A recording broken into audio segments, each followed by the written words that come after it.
ओम शांति। आज प्यारे मीठे भगवान की मीठी मुरली मंथन की डेट है 4 जनवरी 2022। तो आज बाबा ने कितनी सारी पॉइंट बताए। बाबा कह रहे हैं कि तुम मेरे बच्चे भी हो तो पोते पोतिया भी हो। क्यों है इसको समझेंगे।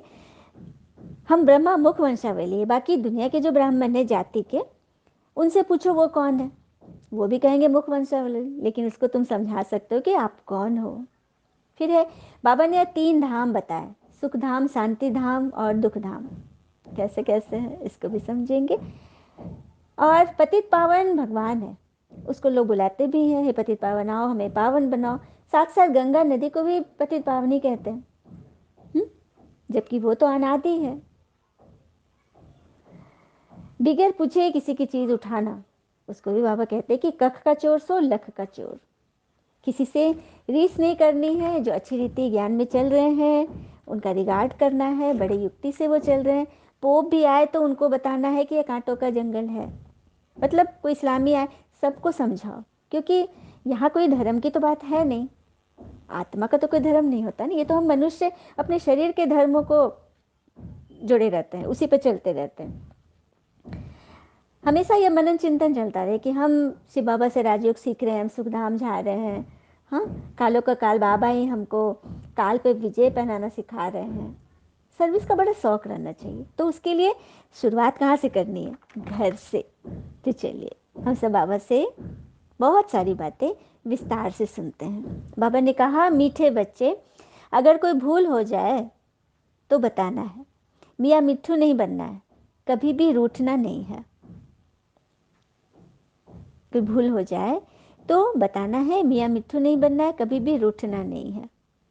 क्यों बाबा ऐसा करते हैं? क्योंकि यदि रूठ गए, रूठना मतलब भगवान से रूठ गए। हाँ, किसी भाई बहन से हो जाती है गलती, किसी बात पे कुछ खिटपिट हो गई, तो उसके लिए भगवान से थोड़ी रूठना, मुरली थोड़ी छोड़ना। क्योंकि कई बच्चे मुरली भी छोड़ देते, मतलब अपने भाग्य से रूठ गए।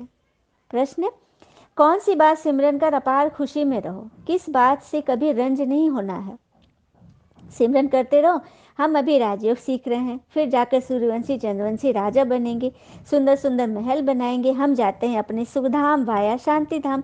यहाँ सब फर्स्ट क्लास चीज़ें होंगी, तन भी बहुत सुंदर निरोगी मिलेगा। यहाँ आकर इन पिछाड़ी के पुराने शरीर में बीमारी आदि होती है, तो रंज नहीं होना है, दवाई करनी है। बाबा ने कह दिया ना, कोई कर्म भोग आया है, रोग शोक आया है, तो रंज नहीं होना, दवाई करो और चिंतन करते रहो कि मैं भगवान से पढ़ रही हूँ। हाँ, ब्राह्मणों का संग करो, नहीं तो फिर दुनिया वाले उनका संग करोगे तो फिर दुर्गति होगी, अर्थात दूर हो जाओगे ना ईश्वर से। जैसे हंस जाकर बगुले के बीच रहे तो क्या सीखेगा? हंस कहाँ मोती चुभते हैं और बगुला कहाँ कूड़ा करकट। तो इसीलिए बाबा कह रहे हैं कि इन सब बातों का सिमरन करो और कभी मियाँ मिट्ठू मत समझना। जब तक परिपूर्ण न बने तब तक कुछ न कुछ हो सकता है, भूले तो होती रहेगी, आपस में खिटपिट भी हो, लेकिन बाबा से रूठना नहीं। हाँ, बाबा का खजाना तो लो, खजाने के बगैर तुम क्या करोगे? कितनी अच्छी रीति बाबा सुना रहे हैं ना। गीत है आज की मुरली का, महफिल में जल उठी शमा तो परवाने आ गए। भगवान, महफिल, ये दुनिया की महफिल जब जग उठी तो परवाने आ गए। हाँ, और क्षमा कौन है? क्षमा तो एक ही है, परमात्मा निराकार, जो लाइट है, ज्योति है। ओम शांति। बाबा कह रहे हैं कि तुम मेरे बच्चे भी हो तो पोते पोतिया भी हो। क्यों? क्योंकि बाप के साथ दादा भी तो है ना, बाप दादा कंबाइंड है ना। बाबा कहते हैं कि मैं अगर ब्रह्मा तन में न आऊं तो फिर समझाऊं कैसे? हाँ, नाम भी ब्रह्मा रखा है ना, तभी तो तुम ब्रह्मा कुमार कुमारिया कहलाते हो, ब्राह्मण के बच्चे। उन ब्राह्मणों से पूछो कि तुम ब्रह्मा की संतान कैसे बतलाते हो अपने को, क्योंकि वो भी कहते हैं ना कि हम ब्रह्मा की संतान है, तो कैसे बतलाते हो? तो कहेंगे कि मुख वंशावली है, लेकिन होते तो है कुख वंशावली, कोख से जन्म लिया ना। लेकिन हम लोग के जन्म कहाँ से हुआ है? ब्रह्मा के मुख से ज्ञान सुनकर हम अपने जीवन को बदल दिए, बदल रहे हैं। यह है मुख वंशावली बात। तो तुम ये सब वंडरफुल बातें सिर्फ भगवान से ही सुनते हो, क्योंकि वो कभी रॉन्ग नहीं होता, वो परम सत्य है और हमें भी सत्य बना रहे हैं। तो अपने मियाँ मिट्ठू नहीं बनना। भगवान बना रहे, करावन हार को सदा साथ रखना, है ना। फिर बाबा कह रहे हैं कि सुख धाम, शांति धाम, दुख धाम, ये 3 धाम है। इस दुख धाम से निकल शांति धाम में तुम्हें जाना है। इस दुख धाम को तो आग लगनी है, इसमें कुंभकर्ण जैसे सभी अज्ञान अंधकार में सोए पड़े हैं। बुलाते भले कि पतित पावन आओ, फिर पतित पावनी गंगा को भी बुलाते हैं। अब उनको बुलाने की क्या दरकार है, गंगा तो यहीं पर है, तो बुलाने की क्या दरकार है। और वो अनादि है, अनादि मतलब शुरू से, प्रारंभ से। सतयुग में भी तो गंगा नदी थी ना, सतयुग से लेकर अभी तक, लास्ट संगम तक भी है ही। और अगर गंगा पतित पावनी हो तो जाकर सभी एक बार डुबकी लगाए, पावन बन जाए, तो स्वर्ग तो यहीं बन जाए। भगवान को आने की क्या दरकार, कुछ भी समझते नहीं है। एक शिव पिता ही है जो खिवैया है, बाकी सभी तो डुबोने वाले हैं, मन भटकाने वाले हैं, ऊपर तक नहीं ले जा सकते, क्योंकि खुद ही नहीं पहुंचे तो हमें क्या पहुंचाएंगे। कोई मनुष्य भव सागर विषय सागर पार कराने वाला खिवैया नहीं हो सकता, खिवैया तो एक भगवान ही है। बाबा कह रहे कि तुम बच्चे भी इस पर नंबरवार ही समझते हो, क्योंकि बच्चों में भी बहुत खामियां हैं, अशुद्ध अहंकार, काम, क्रोध हर एक में है। तो सभी अपने दिल से पूछे कि हमारे में क्या क्या खामियां हैं, बाबा को बताना है, नहीं तो वृद्धि हो जाएगी ना। भगवान को बताते रहो हमारे में ये खामियां है। और जैसे किसी की चीज बिना पूछे उठा लिया तो ये क्या हुआ, कख का कहेगा अरे मामूली सी चीज है, नहीं, एक बूंद भी लिया ना तो उसका हिसाब लाख के बराबर होगा। कख का चोर सो लख का चोर, मांग कर लेना ठीक होता है। यथा योग्य तो सबको मिलता ही है बाबा के भंडारे से, ये सब कुछ बाबा का भंडारा ही है ना। पूरी दुनिया जब बाबा का भंडारा है तो अपने घर से अपनी कमाई से खा रहे तो क्या अपना खा रहे, नहीं, भगवान के भंडारे से। ये सोच कर समझ कर चलना है तो वो बढ़ते जाएगा। और किसी अनन्य बच्चों से रीस नहीं करनी। कोई बच्चा बहुत आगे चल रहा है ज्ञान में, बहुत अच्छा समझाने कर रहा है, सेवाएं बहुत चल रही है, तो उससे रीस नहीं करनी है। रेस करो कि हम भी ऐसा चले। और बाबा बच्चों को आगे बढ़ा रहे हैं, क्योंकि संग का रंग बहुत तेजी से लगता है ना। आप जिसके संग में रहोगे आपके अंदर से भी वो स्पार्क निकलेगा और आप भी खींचा जाओगे।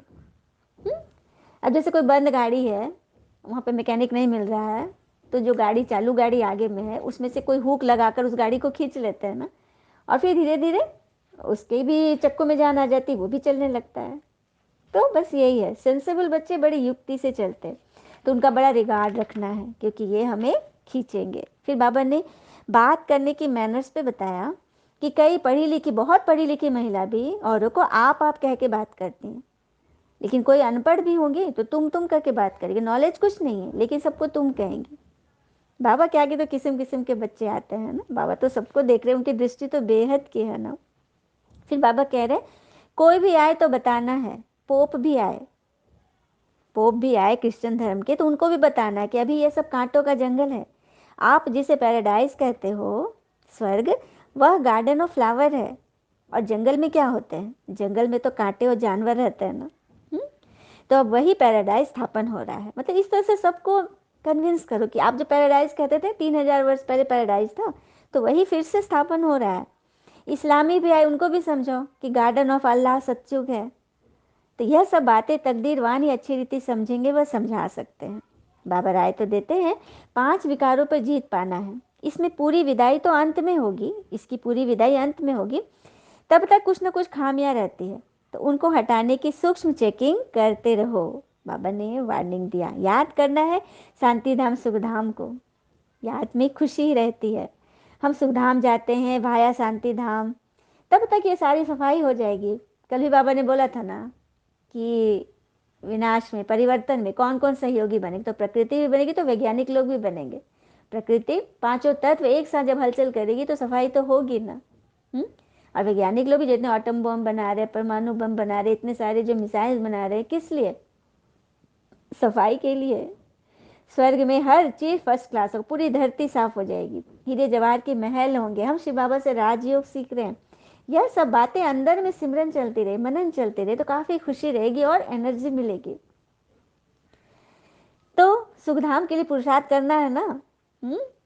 क्योंकि इसको तो कोई जानते ही नहीं, मतलब दुनिया वाले तो जानते नहीं, तो तुम ही को करना है ना। अगर जानते तो वो भी पहुंच जाए, पता ही नहीं ना कि स्वर्ग कहाँ है। सब सोचेंगे स्वर्ग तो ऊपर है, जबकि स्वर्ग तो यही होता है भारत में।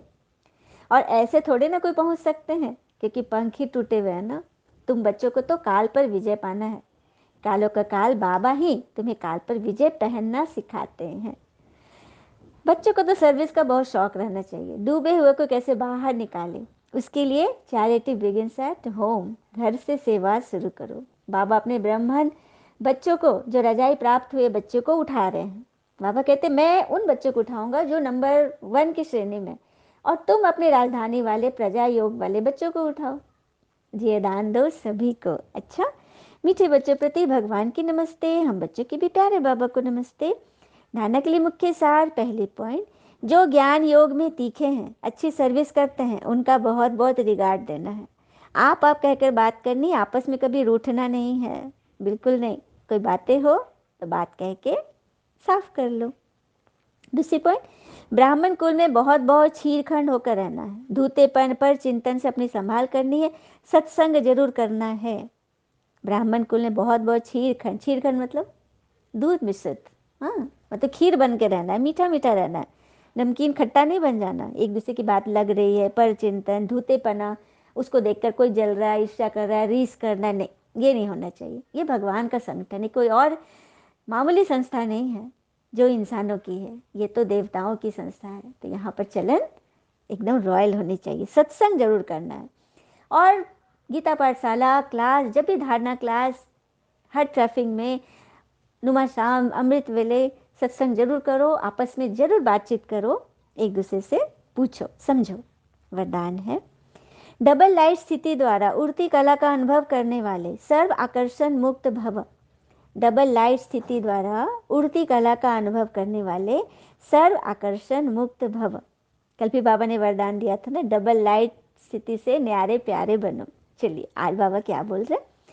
बाबा कह रहे अभी चढ़ती कला का समय समाप्त हुआ, अभी तो उड़ती कला का समय है। कई बच्चे तो बस चीटी मार की सर्विस कर रहे हैं, चीटी तरह चल रहे हैं। नहीं, अब चलने का समय खत्म, चढ़ने का भी समय खत्म, अब उड़ने का समय आ गया है। और उड़ती कला की निशानी है डबल लाइट। मन से, तन से, धन से थोड़ा भी बोझ होगा तो वो नीचे आ जाएगा। चाहे अपने संस्कारों का बोझ हो, वायुमंडल का बोझ हो, किसी आत्मा के संबंध संपर्क का हो, कोई भी बोझ हलचल में लाएगा। इसलिए कहीं भी लगाव ना हो, जरा भी कोई आकर्षण आकर्षित ना करे। जब ऐसे आकर्षण मुक्त डबल लाइट बनो, तब संपूर्ण बन सकेंगे।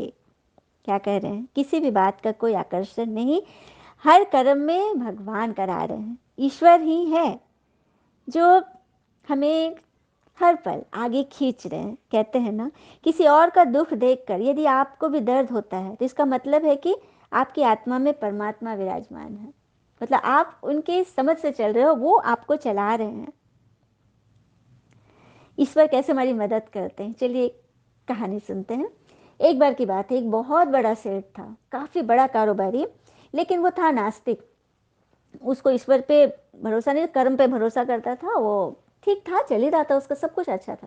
लेकिन उसके परिवार के लोग बड़े सत्संगी, पूजा पाठ खूब करते थे। एक दिन वो फैक्ट्री से आ गया, घर में आए तो देखे पूजा पाठ चल रहा है, तो कुछ नहीं बोला, सीधे अपने रूम में चला गया ऊपर और जाकर काम कर रहा था। तो अचानक उसको तबीयत कुछ ठीक नहीं लग रही थी, तो उसने अपने फैमिली डॉक्टर को फ़ोन किया और कहा कि तबीयत ठीक नहीं है। तो डॉक्टर ने कुछ दवा ववा दी और बोला कि ठीक है, आप आइए, मैं टेस्ट कर लूँगा। तो ये अपने ड्राइवर को बोला गाड़ी निकालो, और चले गए डॉक्टर के पास।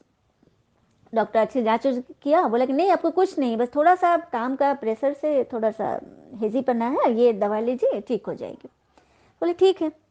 तो रात में वो सोया, खा पी कर ठीक ही सोया, लेकिन उसको फिर 12 बजे के बाद उसकी नींद एकदम उचट गई, नींद ही नहीं आ रहा, बेचैनी लग रहा है। अब किसको उठाए, 12-1 बजे, खराब भी लग रहा था, किसको क्या बोले। अचानक वो निकल गया बाहर गार्डन में, करीब 2 बज रहा था, 2-3, बाहर निकल गया, टहल रहा है, तभी इसको बहुत बेचैनी लगी। अचानक बैठ गया, फिर सोचा चले टहलता हूँ, और करते करते ना वो अपने बिल्डिंग से बाहर निकल गया, रोड पे चलने लगा। करीब 4 बजने का समय था, चल रहा है, तो उसको थोड़ा ठीक लग रहा था, हवा शुद्ध मिल रही थी, अच्छा लग रहा था। चलते चलते ना एक जगह वो बैठा, तो बैठ गया, चप्पल भी नीचे खुले हुए थे। अचानक एक डॉगी उसका एक चप्पल पकड़ करके मुंह में और भागने लगा। अभी अकेले बिना एक पैर के चप्पल से क्या करे, उसके पीछे दौड़ने लगे। दौड़ते दौड़ते वो कुत्ता ना एक गली में चला गया। तो ये सेठ वहां भी गए गली के अंदर, चप्पल तो लेना था, वही सुबह के समय नंगे पाँव कैसे चले। तो देखा ये कुत्ता एक घर में जाके छोटी सी खोली के पास वहीं पर दरवाजा पे रख दिया और भाग गया। तो ये जाके चप्पल पहने, अचानक उस घर से जोर जोर से रोने की आवाज़ सुनाई दी। कोई छोटा घर टाइप का था एकदम खुली में। तो इसको लगा कि कौन है, को अच्छा नहीं लगा, लेकिन सोचा कितनी जोर जोर से रो रही है, चलो खटखट करते पूछते हैं। तो देखा दरवाजा खुला हुआ था, तो अंदर गया तो देखा एक महिला बड़े जोर जोर से रो रही है। तो इनको रहा नहीं गया, पूछा कि बहन बहन क्या बात है, आप इतना क्यों रो रही हैं।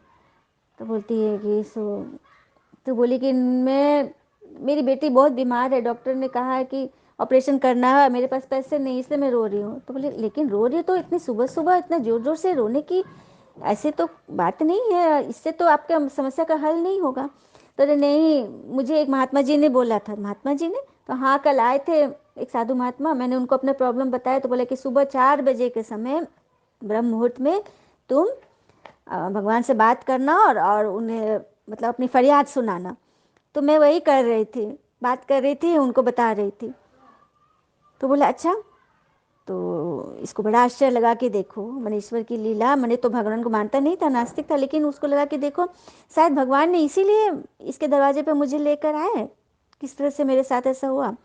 और उसे तुरंत उसी समय डॉक्टर को फ़ोन किया और उसकी बच्ची का तुरंत एडमिट किया और पूरा ऑपरेशन का खर्चा सारा कुछ उसने मतलब करा दिया। तो देखा ईश्वर की लीला किस तरह से कब किसके मन को टच करे, ये कोई कह नहीं सकता।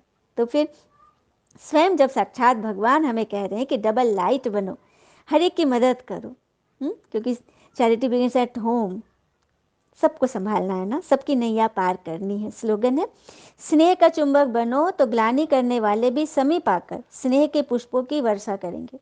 स्नेह का चुंबक बनो तो ग्लानि करने वाले भी समीप आकर स्नेह के पुष्पों की वर्षा करेंगे। कुछ बातें हो रही हैं, खिटपिट हो रही है, किसी के मन में बहुत द्वंद्व है, आप स्नेही बनो, आप भूल जाओ, क्षमा करो, तो ग्लानि करने वाले भी जो हैं वो स्नेह के पुष्पों की वर्षा करेंगे, माला पहनाएंगे। अच्छा, ओम शांति। शुक्र है मीठे बाबा, वो बाबा के प्यारे प्यारे बच्चे। Thank you Baba, all is well always. ओम शांति।